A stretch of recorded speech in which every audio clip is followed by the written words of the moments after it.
विरोधक उलट्या सुलट्या सोडत होते, हा आमच्या संपर्कात आहे, तो आमच्या संपर्कात आहे, अमका आहे, यांचं काही झालेलं नाही. पण मी काल 6च्या 6 खासदार तुमच्या पत्रकार परिषदेसमोर त्यांना आणलं आणि पत्रकार परिषदेमध्ये सर्व मी खुलासा काल केला आणि पूर्णपणे कालच मी म्हणालो की आम्ही कुठलंही ऑपरेशन अर्धवट सोडत नाही, पूर्ण करतो, फुलप्रूफ करतो.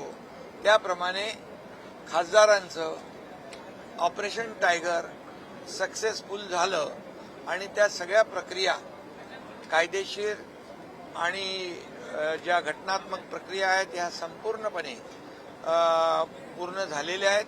सगळे 6च्या 6 खासदार खुश आहेत. आताच मला 2 खासदार भेटले आणि ते शिवसेनेमध्ये, मूळ शिवसेनेमध्ये, बाळासाहेबांच्या विचारधारेने प्रेरित झालेली शिवसेना, विचारांची शिवसेना, हिंदुत्वाच्या विचारांची शिवसेना, सर्वसामान्यांच्या मनातली शिवसेना, या ठिकाणी त्या शिवसेनेमध्ये ते काल आलेत आणि आमच्या परिवारामध्ये आलेत. त्यामुळे ते खुश आहेत.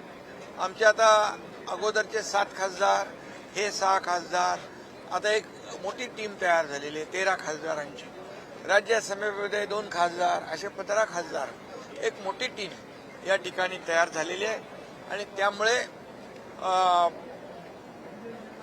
जे शिवसेना त्या भागामध्ये अधिक बळकट आणि अधिक मजबूत होईल आणि त्यामुळे त्या भागातल्या विकास कामांसाठी आजच आम्ही काही विभागांचा निधी जो आहे तो निधी त्यांचे प्रस्ताव आणायला सांगितलेत. काही निधी जो आहे त्यांना तात्काळ देण्याच्या सूचना देखील मी दिलेल्या आहेत. आणि त्यामुळे आता जो विकास निधी, मतदारसंघाचा विकास, हा त्यांचा अजेंडा होता आणि त्याला आम्ही सुरुवातही केलेली आहे आज. त्यामुळे खऱ्या अर्थाने एनडीएची ताकद जी आहे, आता एनडीएची ताकद वाढलेली आहे. प्रधानमंत्री, आपले यशस्वी प्रधानमंत्री, लोकप्रिय प्रधानमंत्री मोदीजी हे जे काही देशाला आर्थिक महासत्तेकडे नेण्याचा संकल्प जो केलेला आहे, त्यांच्या एनडीएची ताकद यामध्ये वाढलेली आहे. आणि म्हणून मी कालही सांगितलं की देशाचे प्रधानमंत्री नरेंद्र मोदीजी यांच्याकडून गेल्या 10 वर्षामध्ये 12 लाख कोटीचा निधी महाराष्ट्राला मिळाला, विकास निधी. गृहमंत्री अमित भाई, सहकार मंत्रालय, त्यांच्याकडे 10,000 कोटी रुपये या महाराष्ट्राला साखर कारखान्यातले उद्योग आणि शेतकरी यांना मदत देण्याचा निर्णय त्यांनी घेतला. नक्षलवाद संपवण्याचा निर्णय घेतला. त्यामुळे एक महाराष्ट्राचं योगदान या देशाच्या विकासामध्ये देखील मोठ्या प्रमाणावर आहे. आणि त्यामुळे मोदीजी देखील महाराष्ट्राला पैसे देताना कधी हात आखडता घेत नाहीत. म्हणून डबल इंजिनच्या सरकारमध्ये हे 6 खासदार आलेले आहेत आणि त्यांचं मी स्वागत केलं आहे आणि ते खुश आहेत. साहेब, गीतेंचा पक्ष प्रवेश झालेला आहे आपल्याकडे. या गीतेंनी आपल्याच दराडे साहेबांना पाडलं आणि त्यांना आपण आता पक्ष प्रवेश दिले, ज्यावरनं उलट टीका आता विरोधक करताना पाहिला. बघा, गोकुळ गीते हे अपक्ष निवडून आले. ते शिवसेना पक्षात थेट प्रवेश करू शकत नाहीत कायद्याने आणि म्हणून त्यांनी शिवसेनेचं सहयोगी पक्ष म्हणून, सहयोगी सदस्य म्हणून त्यांनी काल शिवसेनेमध्ये आणि माझ्याकडे इच्छा व्यक्त केली. खासदार डॉक्टर श्रीकांत शिंदे यांच्या संपर्कात होते आणि दराडेंना देखील या गोष्टीची कल्पना दिलेली आहे.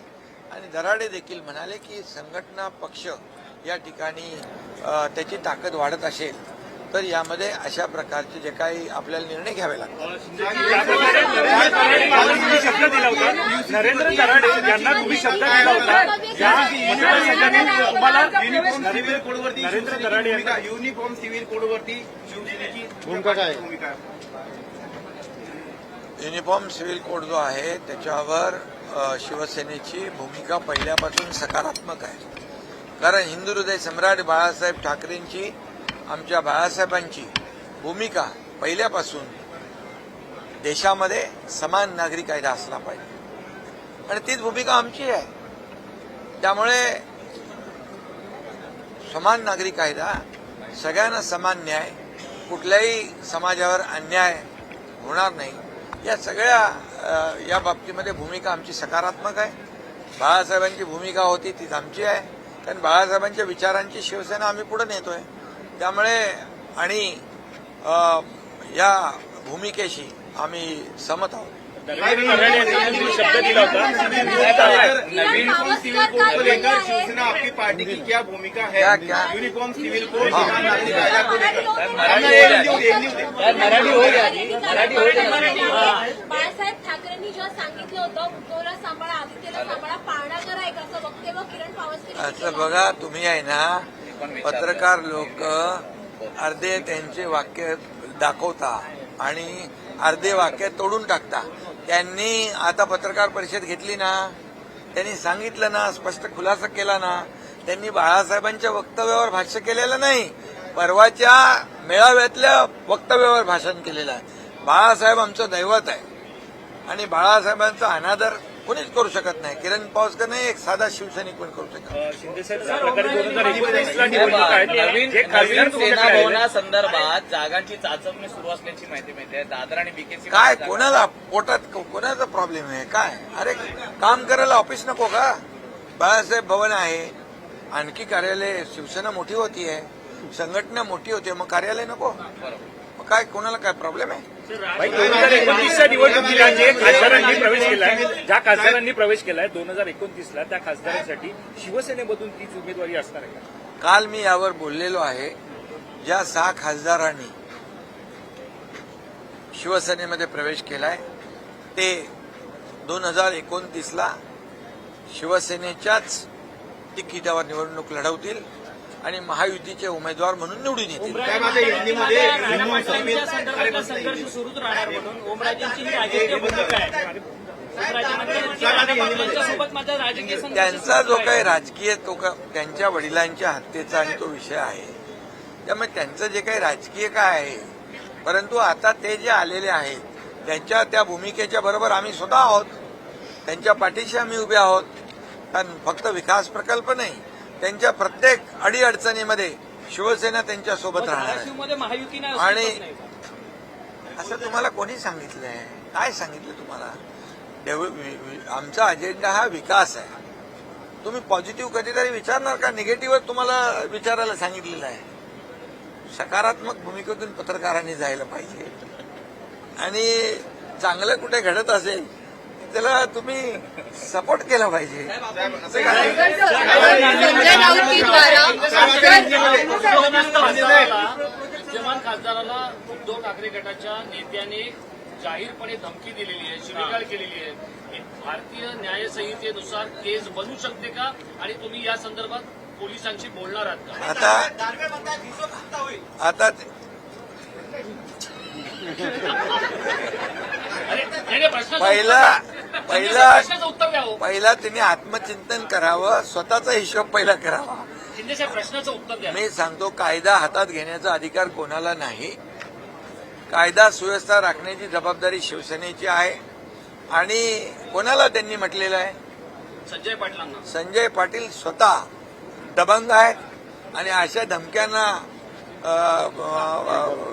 या अशा पोकळ धमक्यांना ते घाबरत नाहीत, घाबरणार नाही.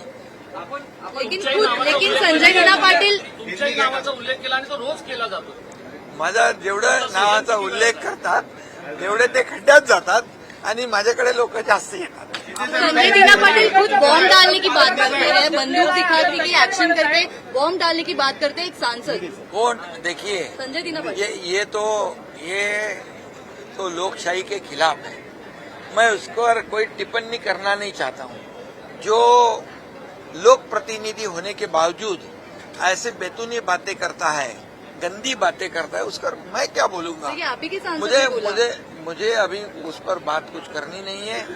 हमारे जो सांसद है, ये सांसद जो है ये डेवलपमेंट के लिए आए हैं और हम किसी को अड़ाने के लिए नहीं, किसी को तोड़ाने के लिए नहीं, हम शिवसेना बढ़ाने के लिए आए हैं. और बढ़ेगी. कल 4 विधायक एब्सेंट थे, आगे शिवसेना और बढ़ेगी. आने वाले दिनों में देख पाएंगे विधायक या नगर सेवक. ये बात आप उनको पूछिए, मुझे पूछने की आवश्यकता नहीं. कल का झटका उनको बहुत जोर का बैठा है। आज सदन में उसके परिणाम दिख रहे थे। उनका संतुलन बिगड़ चुका है।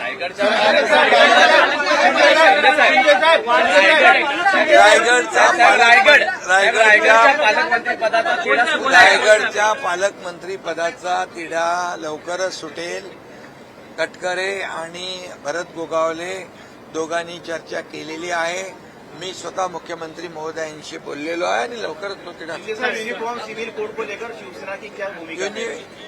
मैंने कहा यूनिफॉर्म सिविल कोड जो है समान नागरिक कानून, ये हमारे बाला साहब ठाकरे जी की पहले से भूमिका रही है और आज देश के प्रधानमंत्री नरेंद्र मोदी जी भी सकारात्मक है और शिवसेना ये यूनिफॉर्म सिविल कोड के बारे में सकारात्मक भूमिका हमारी है। देश में समान नागरिक कानून होने की आवश्यकता है, सभी को समान न्याय और मिलना चाहिए, ये भूमिका शिवसेना की है। आपण मुख्यमंत्री असताना छत्रपती संभाजीनगर या ठिकाणी वॉटर ग्रीड प्रोजेक्ट संदर्भात 2 वेळेस बैठक पार पडली। 4,500 कोटीची तरतूद करण्यात आली होती, मात्र त्याच्यावर इम्प्लिमेंटेशन नाही झालं। संभाजीनगरची पाणी पुरवठा योजनेचं काम सुरू आहे। मराठवाडा वॉटर ग्रीड देवेंद्रजी मुख्यमंत्री पहिले असताना त्याला मान्यता मिळाली होती। महाविकास आघाडीचं सरकार आल्यानंतर मराठवाडा वॉटर ग्रीड ते थंड बस्त्यामध्ये बांधून टाकलं। मराठवाडा वॉटर ग्रीड प्रकल्प रद्द केला। तो मी जेव्हा मुख्यमंत्री झालो त्यावेळेस मराठवाडा वॉटर ग्रीड पुन्हा आम्ही त्याला सुरुवात केलेली आहे आणि मराठवाडा वॉटर ग्रीड हा प्रकल्प होणार।